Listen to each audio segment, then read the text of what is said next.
Hey guys, good morning and welcome to Devbhoomi Career Point. आशा करता हूँ आप सभी लोग स्वस्थ होंगे और काफ़ी अच्छी आपकी स्टडी चल रही होगी। तो देखिए दोस्तों, मैंने अभी आपको एक वीडियो दिया था जिसमें हमने देखा था कि किस तरह से यूके ट्रिपल एससी ने इस बार वीडियो भर्ती का जो टोटल रिजल्ट था उसको पब्लिश कर दिया है, यानी कि पब्लिक कर दिया है बोल सकते हैं।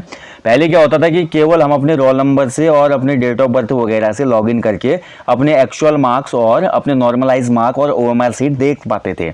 लेकिन इस बार आयोग ने क्या कर दिया कि कैंडिडेट के लिए एक सुविधा कर दिया, और बहुत अच्छा काम मैं बोलूँगा। सभी चीज़ें यहाँ पे ट्रांसपेरेंट होनी चाहिए। आयोग ने देखिए एक लिस्ट जारी की अभी, और उस लिस्ट में कैंडिडेट के एक्चुअल या रॉ मार्क्स कितने थे और नॉर्मलाइज होने के बाद कितने हुए हैं, ये पूरा लिस्ट जारी कर दी है। अगर आपने देख लिया है तो सही है, नहीं देखा है तो मैंने टेलीग्राम चैनल पे उसको शेयर कर दिया है। टेलीग्राम ग्रुप में आप देख लेना है। तभी मैं बोलता हूँ टेलीग्राम ग्रुप को भी ज्वाइन करो आप, वहाँ पे हम ऐसी ही इन्फॉर्मेशन और महत्वपूर्ण बातें शेयर करते रहते हैं। टेलीग्राम चैनल ओपन है हमारा, देवभूमि करियर पॉइंट के नाम से आप सर्च करेंगे टेलीग्राम बार पे तो आपको दिखा देगा, और ज्वाइन कर लीजिएगा सीधे, ठीक है। बाकी देखिए आयोग ने इस बार अच्छा कदम, देखिए उसमें हम देख पा रहे हैं कि टॉप रैंकर जो अभ्यर्थी है उसके भी नॉर्मलाइजेशन में मार्क्स घटे हैं, किसी के बड़े हैं। उसमें देखिए वीडियो में मैंने बताया कि क्या इसके पीछे रीज़न होता है। तो बाकी दोस्तों ये बहुत अच्छा है कि सभी के सामने नंबर प्रेजेंट करके आयोग का ये हो जाएगा कि पारदर्शिता पे भी सवाल नहीं उठेंगे, और सभी कैंडिडेट देख भी पाएंगे कि जो उनके आसपास के कैंडिडेट हैं उनके कितने नंबर बढ़े हैं या घटे हैं। ये एक अच्छा डिसीजन मैं बोलूँगा, ठीक है।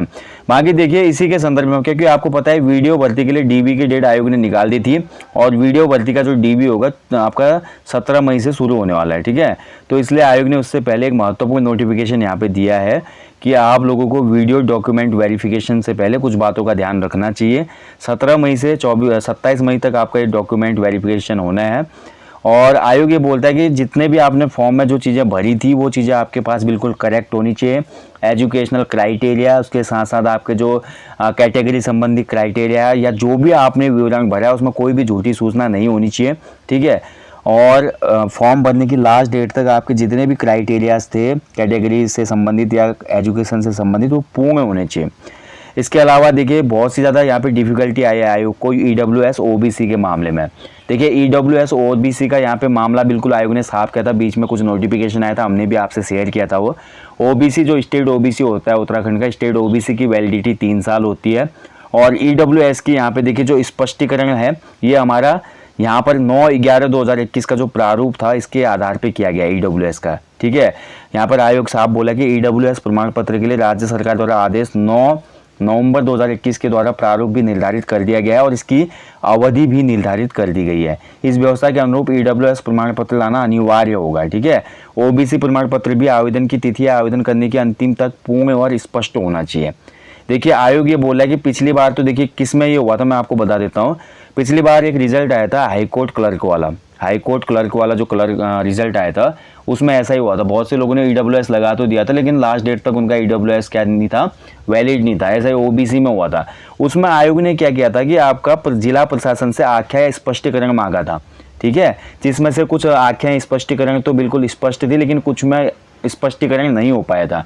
लेकिन इस बार आयोग बोल रहा है कि हमारे पास इतना टाइम नहीं है, किसी का भी अगर ऐसा कोई मिसमैच होगा तो हम लोग ऐसा बिल्कुल नहीं करेंगे। हम कोई आख्या लेने के चक्कर में अपना टाइम वेस्ट नहीं करेंगे, और सिंपली अगर आपके डॉक्यूमेंट और जो भी आपने सूचनाएं भरी है उनमें अगर यहाँ पर थोड़ा भी मिसमैच पाया गया है, कोई भी गलती पाई गई तो आपको बाहर कर दिया जाएगा आयोग से। आयोग बोला है कि आपको यहाँ पे सिलेक्शन से बाहर कर दिया जाएगा, ठीक है। तो इसलिए आप बिल्कुल संभल के जाएं दोस्तों, जो भी आपने भरा है एक बार चेक कर लें। हाँ, छोटी मोटी गलती होती है, जैसे कि नाम में भिन्नता है, लेटर में भिन्नता हो जाती है कई बार, उसके लिए तो एफिडेविट बन जाता है, उसके लिए कोई दिक्कत नहीं है, ठीक है। जैसे कि होता है ना बहुत लोगों का आधार कार्ड में मान लीजिए अलग नाम है थोड़ा सा और हाई स्कूल में अलग है, मतलब एक लेटर का डिफरेंस आ जाता है, तो इसमें एफिडेविट आपका बन जाता है। और बाकी ऐसी कुछ चीज़ों के लिए एफिडेविट बन जाता है। जैसे कुछ बच्चे क्या करते हैं कि ओबीसी का सर्टिफिकेट नंबर डाल लेते, लेकिन सर्टिफिकेट नंबर डालते समय उनका 1-2 नंबर ऊपर नीचे हो गया, तो ऐसे में भी एफिडेविट लग जाता है। हालांकि आपका ओबीसी ईडब्ल्यूएस जो भी रिजर्व कैटेगरी का सर्टिफिकेट है वो फॉर्म भरने की लास्ट डेट तक वैलिड होना चाहिए, ठीक है। उसके अगले दिन भी वो एक्सपायर हो जाए तो कोई दिक्कत नहीं। जैसे कि मान लो कोई फॉर्म भरने की लास्ट डेट, अभी कौन सा महीना चल रहा है, मई चल रहा है, फॉर्म भरने की कोई लास्ट डेट 15 मई है मान लीजिए, एग्जाम्पल के तौर पर समझा रहा हूँ, और आपके ओबीसी की वैलिडिटी 16 मई तक है, ठीक है। तो आपका ये ओबीसी यहाँ पे लगेगा बिल्कुल, उसके बाद तो आप नया बनाएंगे ही, लेकिन ये पुराना भी संभाल के रखना है, क्योंकि आपके ओबीसी की वैलिडिटी 16 मई तक थी, लेकिन फॉर्म भरने की लास्ट डेट 15 मई तक थी। तो ये ओबीसी मेरा बिल्कुल चलेगा इसमें। लेकिन इन कंडीशन 15 मई फॉर्म भरने की लास्ट डेट थी और मेरी ओबीसी की वैलिडिटी 14 मई को खत्म हो जा रही थी और मैंने वो वाला लगा दिया, तो मैं बिल्कुल यहाँ पे बाहर हो जाऊंगा, क्योंकि फॉर्म की लास्ट डेट से पहले ही मेरा जो रिजर्वेशन का जो सर्टिफिकेट है वो एक्सपायर हो जा रहा है, तो उसको कैसे माना जाएगा, ठीक है, वो मैंडेट ही नहीं हो पाएगा। तो ये आयोग भी बोल रहा है भैया, तो इसलिए जिसका भी डीवी है अच्छे से देख के चले जाएं, जिनके नाम संबंधी भिन्नता है कुछ ऐसा है तो वो एफिडेविट बना लें।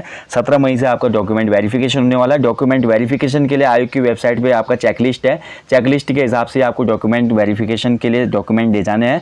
डॉक्यूमेंट वेरिफिकेशन में आपको 6 फोटो ले जानी पड़ेंगी और उसके साथ साथ अपने जितने भी मूल दस्तावेज हैं उनके साथ साथ मूल दस्तावेजों की पूरी फोटो स्टेट 2 सेट आपने बनाना है, ठीक है, 2 सेट बना के आपको आयोग को ले जाना है। उसमें एक सेट आयोग के पास जमा रहता है, एक जहाँ पे आपकी नियुक्ति जाएगी वहाँ जाएगा, बाकी वेरिफिकेशन तो आता ही है बाद में, सभी चीज़ें होती हैं।